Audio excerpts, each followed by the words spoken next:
Chapter 12. We get advice from a poodle. We were pretty miserable that night. We camped out in the woods, 100 yards from the main road, in a marshy clearing that local kids had obviously been using for parties. The ground was littered with flattened soda cans, fast food wrappers. We'd taken some food and blankets from Auntie M's, but we didn't dare light a fire to dry out our damp clothes. The Furies and Medusa had proven enough excitement for one day. We didn't want to attract anything else. We decided to sleep in shifts. I volunteered to take the first watch. Annabeth curled up on the blankets and was snoring as soon as her head hit the ground. Grover fluttered with his flying shoes to the lowest bough of a tree, put his back to the trunk, and stared at the night sky. Go ahead and sleep, I told him. I'll wake you if there's trouble. He nodded, but still didn't close his eyes. It makes me sad, Percy. What does? The fact that you signed up for this stupid quest? No, this makes me sad. He pointed to all the garbage on the ground and the sky. You can't even see the stars. They've polluted the sky. This is the trouble. This is a terrible time to be a satyr. Oh, yeah, I guess you'd be an environmentalist. He glared at me. Only a human wouldn't be. Your species is clogging up the world so fast. Never mind. It's useless to lecture a human.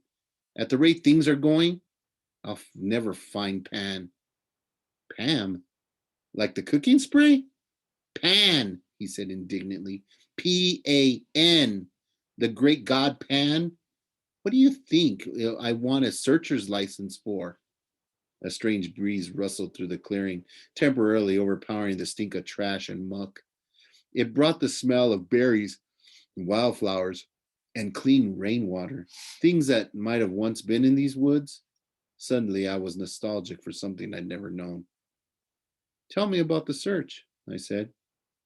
Grover looked at me cautiously, as if he were afraid I was making fun. I was just making fun. The god of wild places disappeared 2,000 years ago, he told me. A sailor off the coast of Espesos heard a mysterious voice crying out from the shore. Tell them the great god Pan has died. When humans heard the news, they believed it. They've been pillaging Pan's kingdom ever since. But for the satyrs, Pan was our lord and master. He protected us and the wild places of the earth. We refuse to believe that he died in every generation. In every generation, the bravest satyrs pledged their lives to finding Pan. They searched the earth, exploring for the wildest places, hoping to find where he's hidden and wake him from his sleep. And you want to be a searcher? That's my life's dream, he said. My father was a searcher. My Uncle Ferdinand, the statue you saw back there? Oh, right. Sorry. Grover shook his head. Uncle Ferdinand knew the risks. So did my dad. But I'll succeed. I'll be the first searcher to return alive. Hang on. The first? Grover took his reed pipes out of his pocket. No searcher has ever come back. Once they set out, they disappear. They're never seen alive again. Not once in 2,000 years. No. And your dad? You have no idea what happened to him? None. But you still want to go? I said, amazed. I mean, you really think you'll be the one to find Pan? I have to believe that, Percy. Every searcher does. It's the only thing that keeps us from despair when we look at what all the humans have done in the world. I have to believe Pan can still be awakened. I stared at the orange haze in the sky and tried to understand how Grover can pursue a dream that seemed so hopeless. Then again, was I any better? How are we going to get to the underworld? I asked him. I mean, what chance do we have against a god? I don't know, He admitted, excuse me. But back at Medusa's, when you were searching for her office, Annabeth was telling me. Oh, I forgot. Annabeth will have a plan all figured out. Don't be so hard on her, Percy. She's had a tough life, but she's a good person. After all, she forgave me. His voice faltered. What do you mean? I asked. Forgave you for what? Suddenly, Grover seemed very interested in playing notes on his pipes. Wait a minute, I said. Your first keeper job was 5 years ago. Annabeth has been at camp 5 years. She wasn't. I mean, your first assignment that went wrong. I can't talk about it, Grover said, his voice quivering, lower lip suggesting that he might start to cry if I pressed him. But as I was saying, back in Medusa's, Annabeth and I agreed there's something strange going on with this quest. Something isn't what it seems. Well, duh, I'm getting blamed for stealing a thunderbolt that Hades took. That's not what I mean, Grover said. The kindly ones were sort of holding back, like Mrs. Dodds at Yancey Academy. Why, she didn't wait so long. Why did she wait so long to try to kill you? Then on the bus, they weren't just as aggressive as they could have been. They seemed plenty aggressive to me. Grover shook his head. They were screeching at us. Where is it? Where? Asking about me, I said. Maybe. But Annabeth and I, we both got the feeling they weren't asking about a person. They said, where is it? They seemed to be asking about an object. That doesn't make sense. I know. But we've misunderstood something about this quest, and we only have 9 days to find the master bolt. He looked at me like he was hoping for answers, but I didn't have any. I thought about what Medusa had said. I was being used by the gods. What lay ahead of me was worse than petrification. I hadn't been straight with you, I told Grover. I don't care about the master bolt. I agreed to go to the underworld so that I could bring back my mother. Grover blew a soft note on his pipes. I know that, Percy. But are you sure that's the only reason? Grover, I'm not doing it to help my father. He doesn't care about me, and I don't care about him. Grover gazed down from his tree branch. Look, Percy, I'm not as smart as Annabeth. I'm not as brave as you, but I'm pretty good at reading emotions. You're glad your dad is alive. You feel good that he's claimed you, and part of you wants to make him proud. That's why you mailed Medusa's head to Olympus. You wanted him to notice what you've done.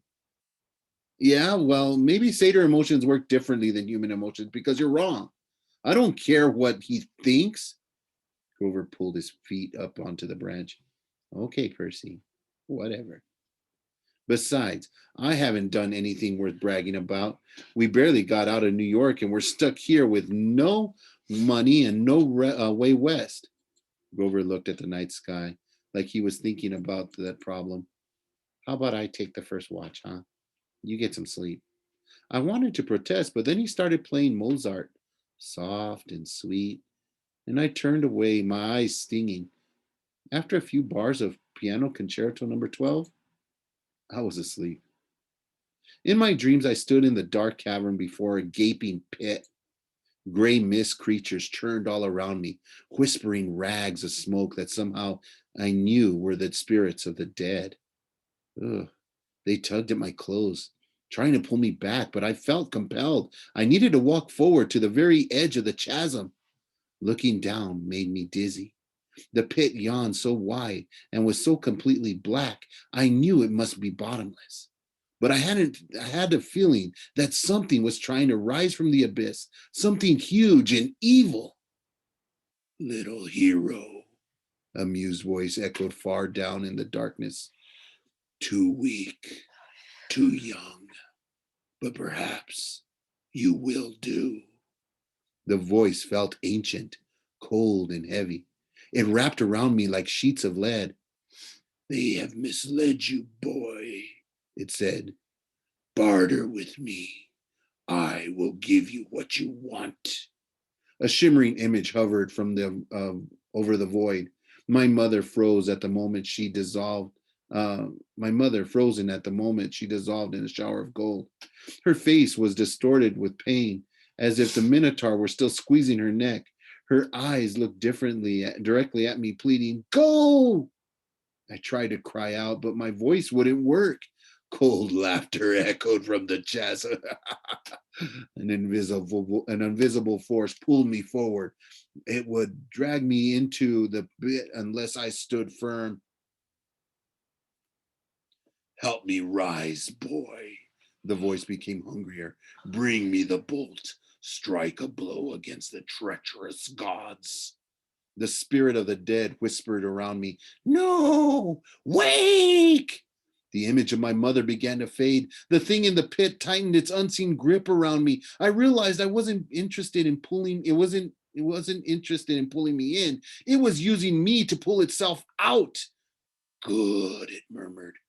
"Good. Wake!" The dead whispered. "Wake!" Someone was shaking me. My eyes opened, and it was daylight. Well, Annabeth said, "the zombie lives." I was trembling from my dream. I could still feel the grip of the chasm monster around my chest. How long was I asleep? Long enough for me to cook breakfast. Annabeth tossed me a bag of nacho flavored corn chips from Auntie M's snack bar. And Grover went exploring. Look what he found. He found a friend. My eyes had trouble focusing. Grover was sitting cross legged on a blanket with something fuzzy in his lap, a dirty, unnaturally pink stuffed animal. No, it wasn't a stuffed animal, it was a pink poodle. The poodle yapped at me suspiciously, and Grover said, "No, he's not." I blinked. Are you? Are you talking to that thing? The poodle growled. Her. "This thing," Grover warned, "is our ticket west. Be nice to him." "You can talk to animals." Grover ignored the question. "Percy, meet Gladiola. Gladiola Percy."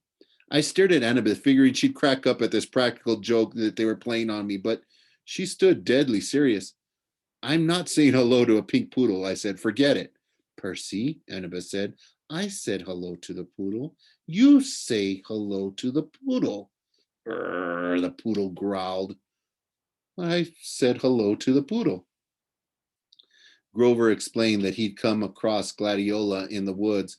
They'd struck up a conversation, and a poodle had run away from a rich local family who posted a $200 reward for his return. Gladiola didn't really want to go back to his family, but he was willing to if it meant helping Grover. "How does Gladiola know about the reward?" I asked. "He read the signs," Grover said. "Duh." "Of course," I said. "Silly me." "So we turn in Gladiola," Annabeth explained in her best strategy voice. "We get money. We buy tickets to Los Angeles. Simple." I thought about my dream, the whispering voices of the dead, the thing in the chasm, my mother's face shimmering as it dissolved into gold. All that might be waiting for me in the West. "Not another bus," I said wearily. "No," Annabeth agreed. She pointed downhill toward the train tracks I hadn't been able to see last night in the dark.